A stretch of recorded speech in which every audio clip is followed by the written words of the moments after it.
Bonjour. Alors, ce matin, je vais voir avec vous les réponses ou pas juste les réponses, mais les solutions pour la révision de la section 1. Donc, c'est un document que je vous ai fait parvenir un petit peu d'avance en espérant que vous fassiez le maximum par vous-même.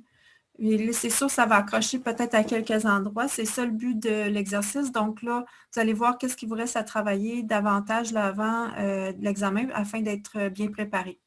Mais je vais passer à travers la solution de toutes les questions avec vous.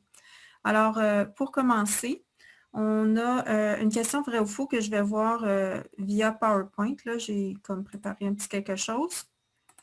Donc, pour commencer, OK. On demande à la question 1A. Est-ce que c'est vrai ou faux? Les images, excusez, formées par les miroirs convexes sont toujours virtuelles, droites et plus grandes que l'objet. Donc, les miroirs convexes, ceux qui sont bombés et qui ont un foyer négatif, est-ce que leurs images ont toujours ces caractéristiques-là? Ça peut sembler à première vue correct, mais il y a un problème, c'est quand on dit que c'est plus grande. Donc, les images des miroirs convexes sont toujours le même type d'image, elles sont toujours virtuelles et droites, mais plus petites que l'objet. Donc, peu importe où est-ce qu'on place l'objet devant le miroir, on obtient une image virtuelle droite et plus petite. Donc, c'était faux. Maintenant, question B. Une image virtuelle peut être captée sur un écran. Si vous vous rappelez, la formation d'une image virtuelle, c'est faux. Okay? En laboratoire aussi, on voit que pour capter une image d'une lentille, on commence par vérifier si y a une image réelle en regardant est-ce qu'il y a apparition d'une image sur un écran. Si on ne la voit pas sur l'écran, là, à ce moment-là, c'est qu'on a une image virtuelle. On peut aussi se référer au tracé de rayon. J'ai de la misère ce matin. OK. Donc ici, c'est un miroir concave, mais l'objet qui est plus proche que le foyer, ça occasionne une situation où on a une image virtuelle. Vous voyez ici qu'on ne pourrait pas placer un écran à cet endroit-là, puisqu'il n'y a pas de lumière qui origine de ce point-là. Là. On ne pourrait pas, en tout cas, on ne pourrait pas capter la lumière sur l'écran pour voir l'image. OK? Donc, l'image virtuelle ne peut pas être captée sur un écran. C'était faux. L'énoncé était faux. OK. En C, on dit les images réelles sont toujours renversées. C'est quelque chose qu'on a vu qui est effectivement vrai. Si on se réfère dans les deux scénarios, là, soit une lentille ou un miroir, j'en ai mis deux situations ici qui font des images réelles. Le miroir concave, ici, on a la formation d'une image réelle devant lui. Vous voyez que la formation d'une image réelle, c'est quand les rayons réfléchis se rencontrent. Ça va toujours se produire en dessous de l'axe principal. Alors, on a une image ici qui va toujours être renversée ou inversée.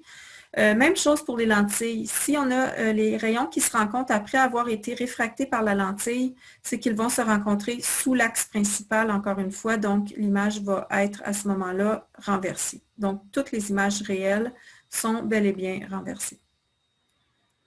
Ensuite, on demande en D, est-ce que c'est vrai ou faux? La réflexion diffuse nous permet de voir notre reflet dans le miroir. Donc, ça, c'est quelque chose qu'on a vu au cours 2 sur la réflexion. Les deux types de réflexion qu'on a vus, c'était diffuse versus la réflexion spéculaire. Puis on a vu que c'est la réflexion spéculaire qui permet de voir notre reflet. Ça peut être dans un miroir, mais ça peut être aussi sur, par exemple, la surface de l'eau ou sur une vitre.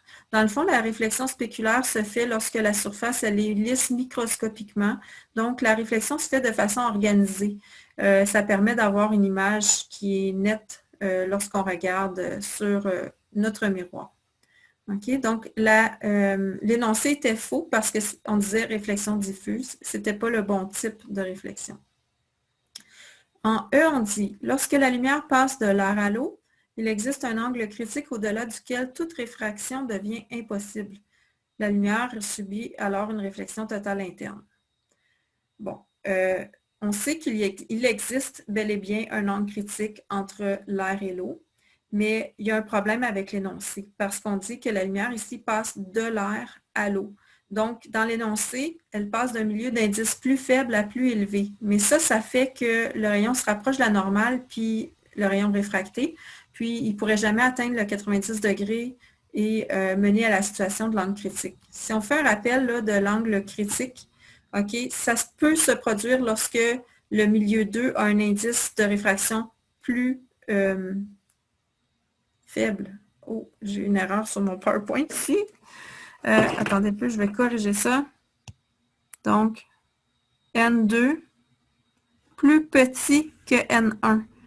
Ce qui veut dire qu'il faudrait que ça passe de l'eau à l'air et non pas de l'air à l'eau. OK? Pour que ça puisse arriver. OK. Ensuite, maintenant, on dit vrai ou faux, la longueur focale d'une lentille est égale à la moitié de son rayon de courbure. C'est le F qui est égal à la demi de R, c'est une équation qu'on a vue, mais seulement pour les miroirs. Pour les lentilles, on a vu qu'il n'y a pas d'équation qui relie la distance focale et le rayon de courbure. Donc, c'est faux. G, on affirme pour permettre de former une image nette sur la rétine, peu importe la position de l'objet, la cornée se déforme afin de modifier sa distance focale. Donc, si vous vous référez à l'œil, on a vu que ce n'est pas la cornée qui se déforme, c'est plutôt le cristallin. Le cristallin, ici, à cause des muscles qui l'entourent, peut être amené à épaissir, puis ça augmente diminue, la distance focale. Donc, le mot cornée ici n'était pas le bon, donc c'était faux.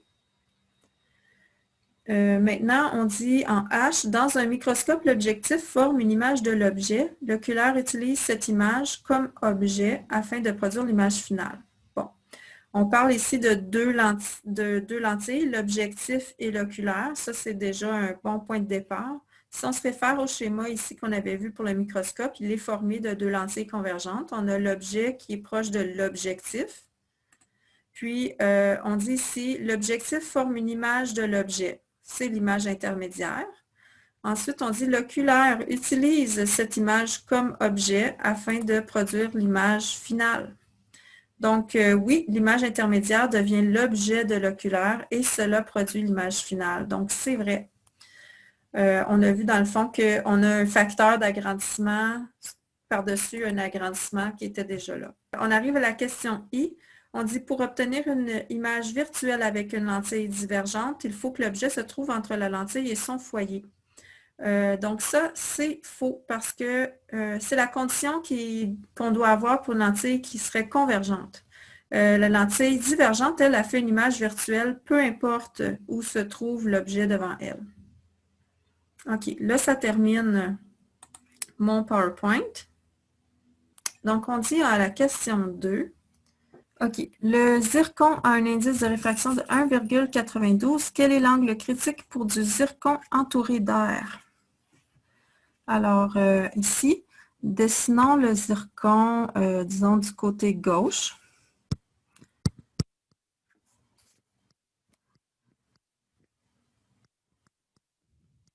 Donc, on cherche l'angle critique pour un rayon qui va provenir du zircon, puis essayer de sortir dans l'air. Là, je vais tracer mon rayon incident dans le zircon. J'ai choisi qu'il commence dans le zircon parce qu'on se rappelle qu'il faut que l'indice de réfraction diminue à la sortie. Donc, l'air, ici, va être à la sortie. Ça, c'est un indice de 1. Donc, pour qu'on ait angle critique, c'est lorsque le rayon réfracté va réfracter à 90 degrés dans la substance extérieure.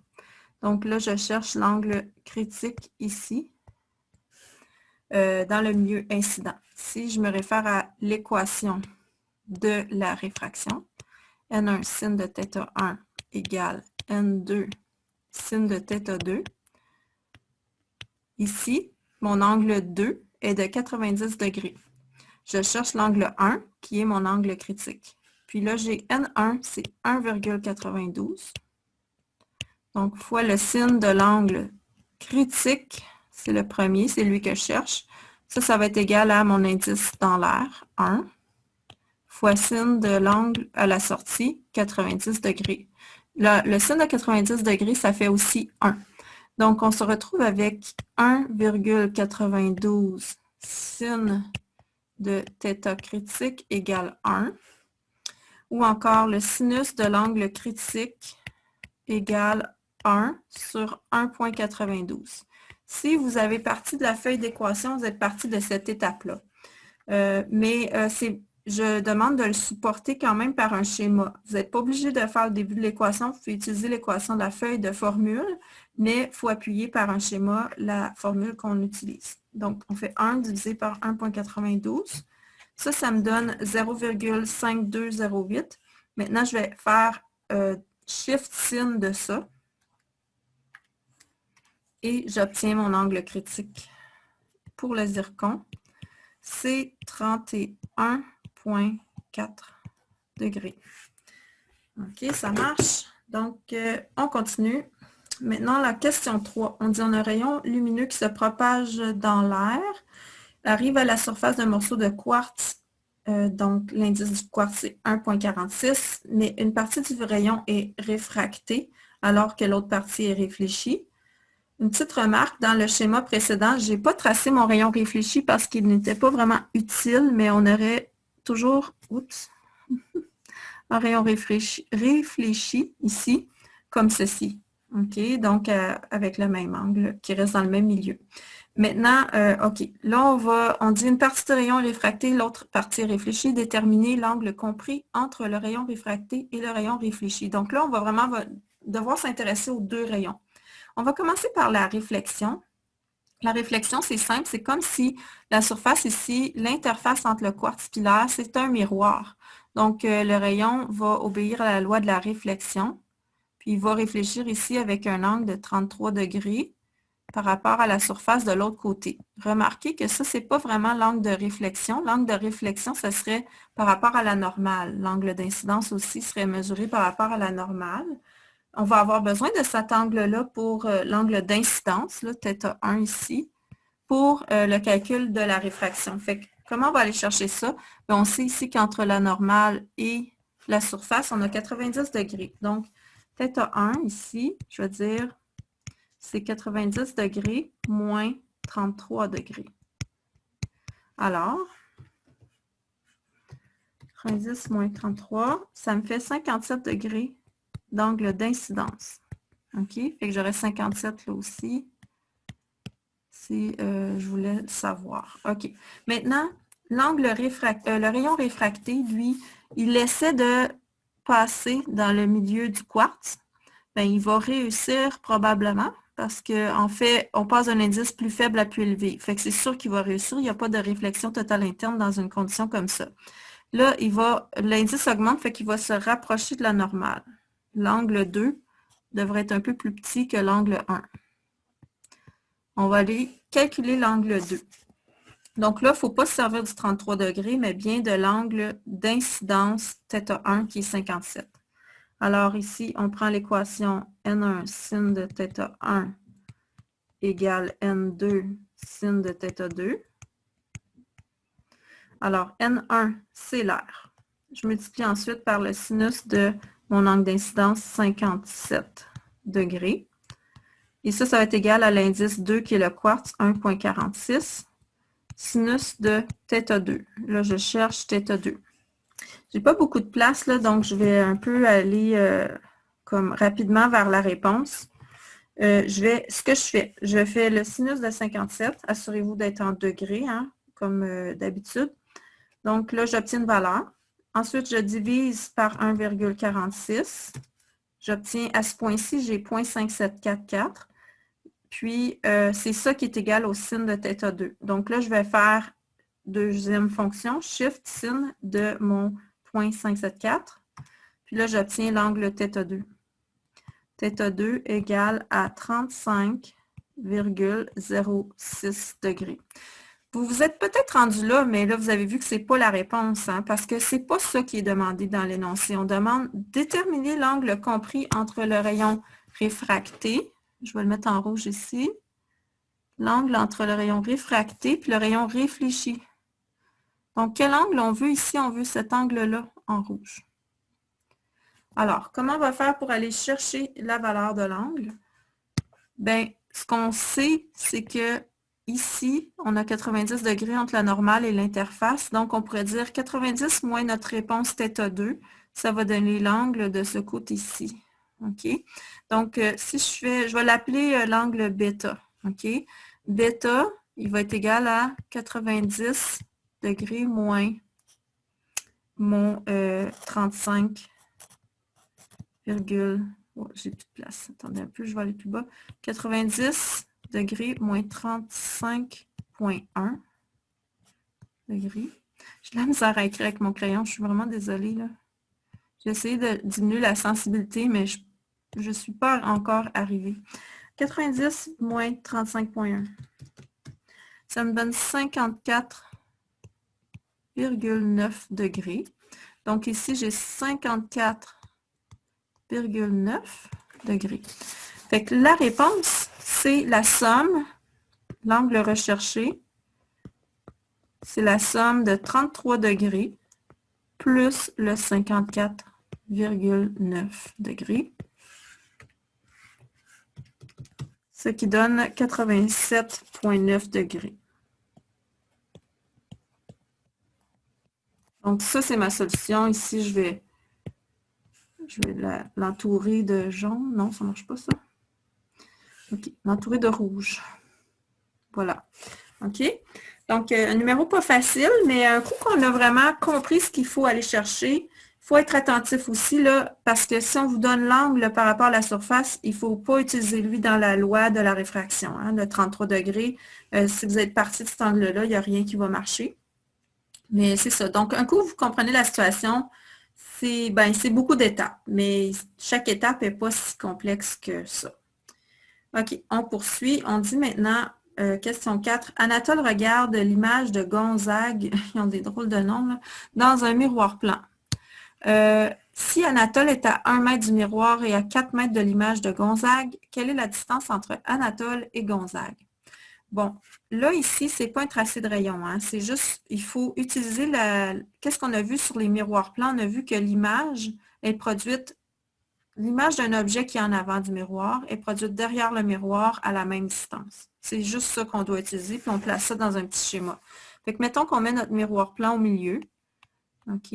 Donc là, on dit Anatole regarde l'image de Gonzague dans le miroir. Fait que là, les deux sont devant le miroir. On dit si Anatole est à 1 mètre du miroir, donc là, déjà, je vais mettre un segment ici de 1 mètre. Puis là, je vais dessiner, ça c'est Anatole. Je vais mettre un A pour indiquer que c'est lui. Il est à 1 mètre du miroir et à 4 mètres de l'image de Gonzague. L'image de Gonzague est certainement derrière le miroir, donc 4 mètres par rapport à lui. On a l'image de son ami Gonzague. OK? Alors, ça veut dire qu'on en déduit qu'on a 3 mètres ici pour la distance entre l'image de Gonzague et le miroir, puisque en tout, on a 4 mètres. OK? Maintenant, ça implique, on cherche quoi? On cherche la distance entre Anatole et Gonzague, mais si l'image de Gonzague est 3 mètres derrière le miroir, ça veut dire que Gonzague est 3 mètres devant le miroir. 3 mètres. OK? Ça, c'est la personne. Donc, quelle est la distance entre Anatole et Gonzague? Bien, on a 3 mètres moins 1 mètre. On a une distance de 2 mètres qui les sépare. OK? Donc, c'est comme ça qu'on répond à une question de ce type-là. On fait juste positionner les choses sur un schéma, mais pour le miroir plan, vous n'avez jamais de tracé de rayon à faire, là, OK? À part juste une réflexion, là, comme si on vous donne un rayon incident, on pourrait vous demander de tracer le rayon réfléchi, là, avec la loi de la réflexion, puis l'angle d'incidence égale l'angle réfléchi. Mais vous ne ferez pas comme un objet en avant, puis on trace 3 rayons, là. Ça, c'est seulement pour les miroirs sphériques. OK. Question 5 maintenant. On dit sous l'eau, un plongeur regarde vers le ciel et voit le soleil à 48 degrés au-dessus de l'horizon. Quel angle fait réellement le soleil au-dessus de l'horizon? Donc, à cause du phénomène de réfraction, le soleil, ben, le rayon, il ne va pas en ligne droite du soleil au plongeur. Il y a une réfraction. Si on dit que le schéma ici est un peu mélangeant, OK? Mais ce qu'on doit retenir, c'est que il voit le soleil à 48 degrés au-dessus de l'horizon. L'horizon, c'est l'horizontale. OK? Ça, c'est l'horizon. Je vais juste l'identifier comme il faut. OK. Donc, il voit le soleil, il pense que le soleil ici, il est à 48 degrés de l'horizon. Ça veut dire que, pourquoi il pense ça? C'est que le rayon qui arrive à son œil, il est à 48 degrés par rapport à l'horizon lui aussi. OK? C'est le prolongement d'où est-ce qu'il pense que le soleil est. Parce que lui, pour lui, le rayon, il arrive dans son œil à cette orientation-là. C'est comme si le soleil, il est à cette orientation-là. OK. Fait que, qu'est-ce que ça nous permet d'aller chercher? C'est simplement, ben, on va pouvoir déduire c'est quoi l'angle d'incidence. En fait, je devrais dire c'est l'angle 2 ici. Si on regarde le sens du rayon, le rayon part du soleil et va vers le plongeur. Donc ici, ça, c'est notre angle 2. C'est écrit θ1, là, mais c'est faux. OK. Donc, l'angle 2 arrive au plongeur par rapport à la normale. Ben, l'angle 2 va être égal à 90 degrés moins le 48 degrés. 42 degrés. OK? Ça, c'est notre angle ici. OK. On a l'indice de l'eau. Commencez probablement à savoir par cœur, mais sinon, vous pouvez vous référer au tableau. L'examen, vous pouvez juste me le demander si vous l'avez oublié puis je ne l'ai pas fourni. OK? Parce que vous n'avez pas besoin d'apprendre des indices de réfraction par cœur, sauf celui de l'air qui est 1. OK. Donc, maintenant, ce qu'on cherche, là, je vais identifier par une autre couleur. Regardez le rayon, le vrai rayon qui vient du soleil. Ça, c'est le rayon incident. On veut se trouver, calculer d'abord son angle par rapport à la normale. Donc ça va nous donner l'angle θ1 dans l'air. Puis après ça, on va le convertir avec, par rapport à l'horizontale. C'est ça qui est demandé. OK? Donc, on y va ici avec notre calcul. On va faire N1 sinus de θ1 égale N2 sin de θ2. Alors, OK, N1, c'est l'air. Sinus de θ1, c'est ce que je cherche. Ben, c'est l'angle ici au-dessus, par rapport à la normale. Ensuite, N2, ça s'en va dans l'eau, 1,33. Puis, ça réfracte avec l'angle 2 de 42 degrés. OK, donc sin de θ1 va être égal à 1,33 fois sin de 42. Ça nous donne ici 0,8899. OK, fait que je fais shift sin de cette valeur-là et j'obtiens mon angle θ1 égale à 62,9 degrés. Mais là, c'est l'angle par rapport à la verticale. Moi, je veux donner comme réponse l'angle par rapport à l'horizon. Donc, on va avoir 90 degrés entre l'horizon et la verticale, qui est la normale. Donc, je fais 90 degrés moins mon 62,9. J'obtiens ma réponse.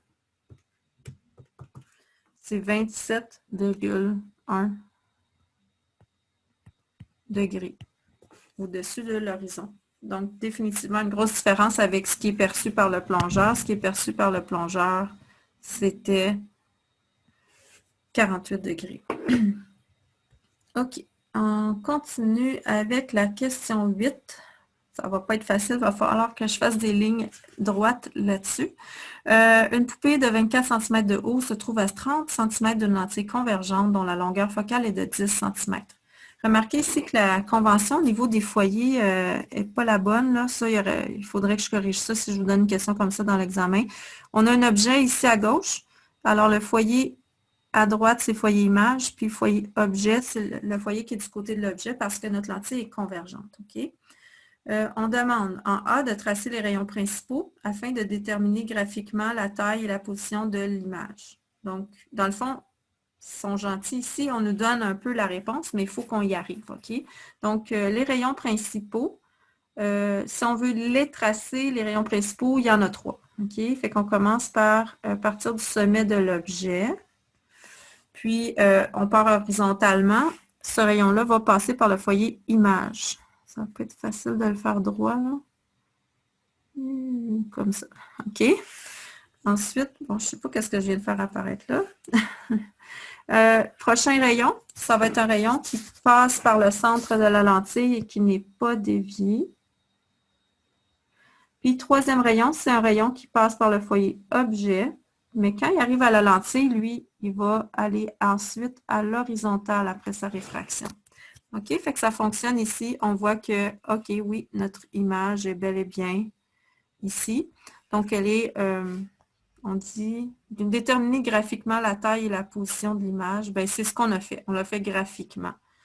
On va ensuite utiliser la formule des lentilles minces pour vérifier mathématiquement la position et la grandeur de son image. OK. Fait qu'est-ce qu'on a? On a la hauteur de la poupée, 24 cm, mais elle se trouve à 30 cm de la lentille convergente. Donc, 30 cm, c'est la distance objet. DO égale 30 cm. Ensuite, on dit la longueur focale est de 10 cm. On fait attention au signe pour ça, mais la lentille est convergente, donc c'est positif. F égale à 10 cm. Puis, on avait la hauteur de l'objet, la poupée, 24 cm. Alors, on va aller chercher la position et la grandeur de l'image. On va commencer par la position. On va appliquer l'équation, je vais la mettre à gauche, 1 sur DO plus 1 sur D image égale 1 sur F. J'insère mes valeurs là-dedans. Je vais avoir 1 sur 30 plus 1 sur D image égale 1 sur 10. Encore, j'isole 1 sur D image. Donc, je vais faire 1 sur 10 moins le 1 sur 30. J'y vais avec la calculatrice pour isoler le DI. OK? Fait que sur la calculatrice, je fais 10. Là, je fais mon bouton X à la moins 1. Ensuite, je fais moins. Je pitonne 30, puis je fais le bouton X à la moins 1. Là, si je fais égal, j'ai 1 sur DI. Donc, je veux trouver DI, je refais mon bouton X à la moins 1 égal. Et là, j'obtiens que l'image se situe à 15 cm. Et c'est une distance image positive. Donc là, on va pouvoir savoir que c'est une image réelle pour la prochaine question. On demandait pas juste ça en B, on demandait aussi de trouver la grandeur de l'image. Donc, je vous rappelle que le grandissement, c'est la taille de l'image sur la taille de l'objet. Puis, c'est égal aussi à moins DI sur DO. Donc, on va faire un produit croisé pour trouver la taille de l'image. Ici, j'ai taille de l'image, c'est ce que je cherche, sur la taille de l'objet 24 cm, égale moins la distance image 15 cm sur DO 30 cm. Donc, un produit croisé, on va obtenir une hauteur d'image négative. C'est normal puisque c'est une image réelle, elle va être inversée. Donc, on fait moins 15 fois 24 divisé par 30. On obtient moins 12 cm. Fait que la hauteur de l'image, elle est de 12 cm. Et la hauteur, la distance entre l'image et la lentille est de 15 cm. On demande en C quelles sont les caractéristiques de l'image. Donc, l'image, elle est réelle. Là, c'est une bonne chose aussi d'aller vérifier que tout ce qu'on a obtenu correspond à notre schéma. Ça va faire en sorte qu'on voit qu'on ne s'est pas trompé quelque part. OK? Le schéma devrait être en accord avec nos chiffres. C'est une image réelle sur le schéma aussi. On voit aussi que on a une hauteur image négative, donc renversée ou inversée, image. C'était aussi ce qu'on avait sur le schéma, donc il n'y a pas de contradiction. Puis, on a une image réduite parce que sa hauteur est plus petite que la hauteur de l'objet qui était de 24. Donc, image réduite. Ce qui est aussi quelque chose qu'on a observé sur le schéma. OK. On dit maintenant, répondez à nouveau aux questions A, B et C pour une lentille divergente avec une distance focale de moins 10 cm. On ne change pas la taille de la poupée et la distance avec la lentille. OK. Une lentille divergente. Comme j'ai dit à l'examen, si vous avez un tracé à faire, je vais vous mettre les foyers. Mais là, ici, ce n'est pas le cas dans le cahier d'exercice. Fait qu'on a ici la poupée, je vais mettre une flèche qui est l'objet ici. Elle est devant la lentille. Bon, par rapport aux distances focales, sa distance à elle, c'était 30 cm, puis la distance focale est de 10, donc c'est à peu près un tiers de la distance là, entre l'objet, OK, et la lentille. Là, la particularité d'une lentille divergente, c'est que le foyer image est du bord de l'objet. Le foyer objet, il est côté opposé.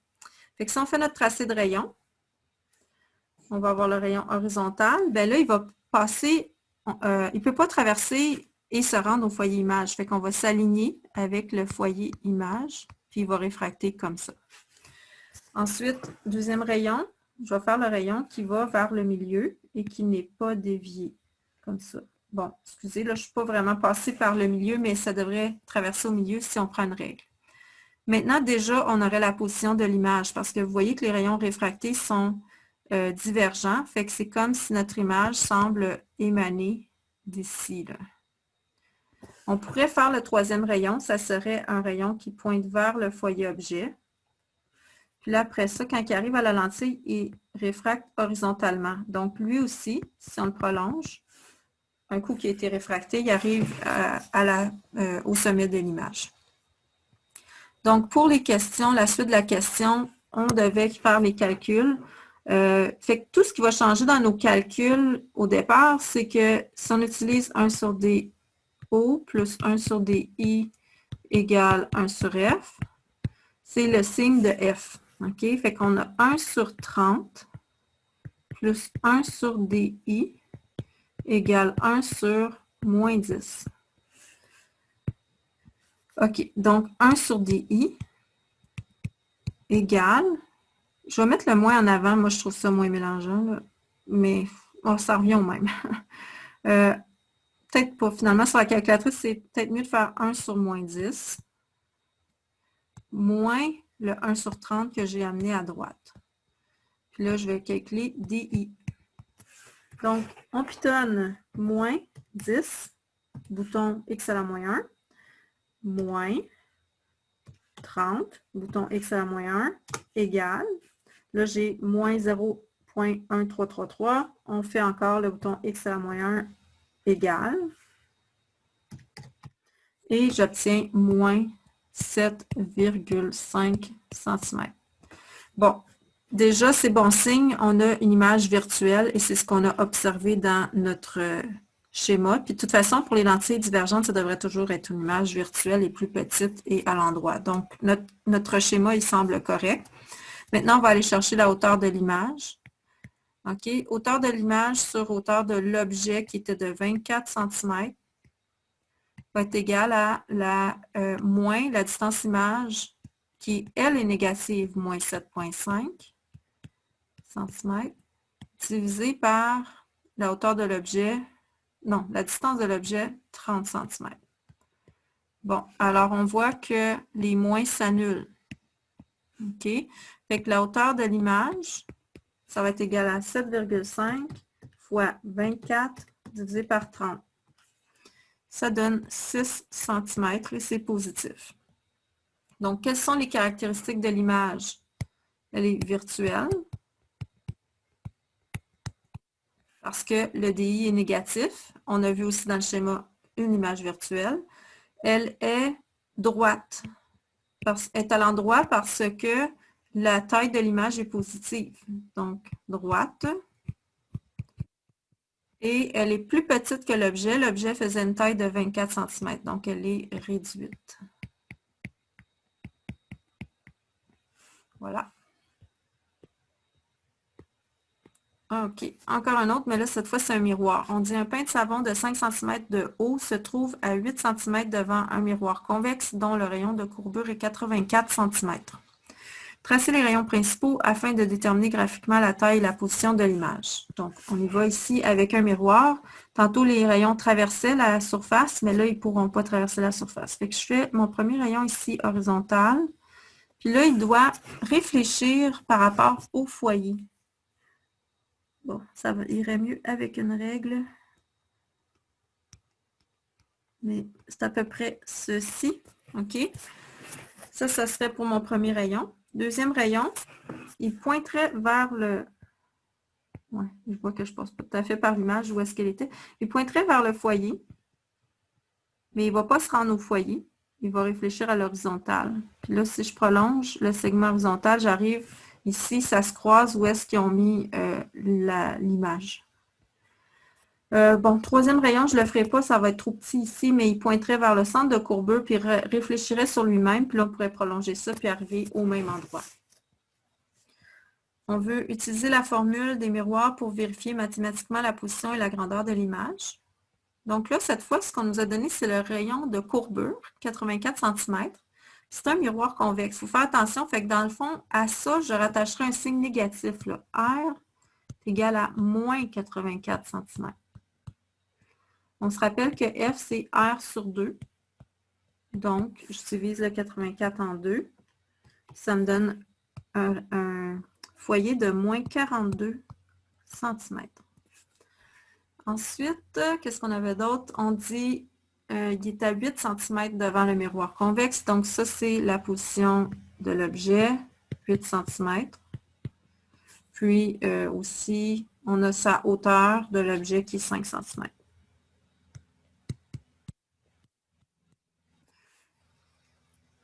On veut vérifier mathématiquement la position et la grandeur de l'image. C'est la même question que tantôt. Donc, on fait 1 sur DI plus 1 sur D. Non, 1 sur DO, excusez, plus 1 sur DI égale 1 sur F. Alors, j'ai 1 sur 8 plus 1 sur D images que je cherche égale 1 sur mon F qui est moins 42. Donc, 1 sur DI va être égal à 1 sur moins 42 moins 1 sur 8. DI va nous donner quoi? OK, moins 42 inversé, moins 8 inversé, j'inverse encore et j'obtiens moins 6,72 cm. Maintenant, la position de l'image, est-ce que c'est plausible? Vérifier mathématiquement qu'on nous a dit. 6,72, puis au début, l'objet, lui, était à 8 cm. Ça a l'air plausible, là, ici, on n'est pas tout à fait à l'échelle, mais on a vu. Si ça, c'est 8 cm, on est peut-être un petit peu plus proche. OK? Maintenant, la taille de l'image. La taille de l'image, ça va être divisé par la taille de l'objet, va être égal à moins DI sur DO. Fait que taille de l'image sur 5. Tout est en centimètres, je n'écrirai pas les unités ici. Ça va être égal à moins DI de moins 6,72 divisé par DO qui est 8. Encore une fois, le moins s'annule et la taille de l'image est de 6,72 fois 5, c'est par 8.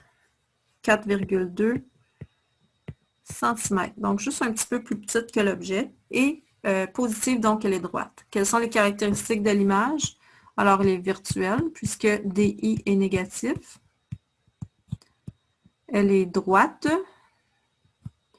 puisque la hauteur de l'image est positive. Et elle est réduite, puisque elle est de 4,2 cm. Et au départ, c'était 5 cm. Toujours aussi, on vérifie que ça concorde les caractéristiques avec notre schéma. En plus, ici, on a le cas d'un miroir convexe. On s'attendait à ces caractéristiques-là pour l'image parce que ça fait un seul type d'image. Maintenant, on donne aussi des problèmes à faire dans le livre, pages 137 à 140. OK. Fait que ce que je vais faire, c'est que ceux-là, je vais vous laisser les faire, les essayer si ce n'est pas déjà fait par vous-même, OK? Puis, on a une rencontre Zoom qui est prévue à la dernière rencontre cette semaine. Donc, si vous avez des questions sur ces problèmes-là ou n'importe quel autre, je vais y répondre à ce moment-là. Donc, soit vous avez un cours jeudi ou vendredi, dépendamment de votre campus, mais vous pouvez aussi quand même participer à l'une ou l'autre des rencontres Zoom de récupération que je vais faire. Donc, je vous laisse travailler sur ceux-là pour l'instant, puis on se reparle plus tard. OK? Bonne journée.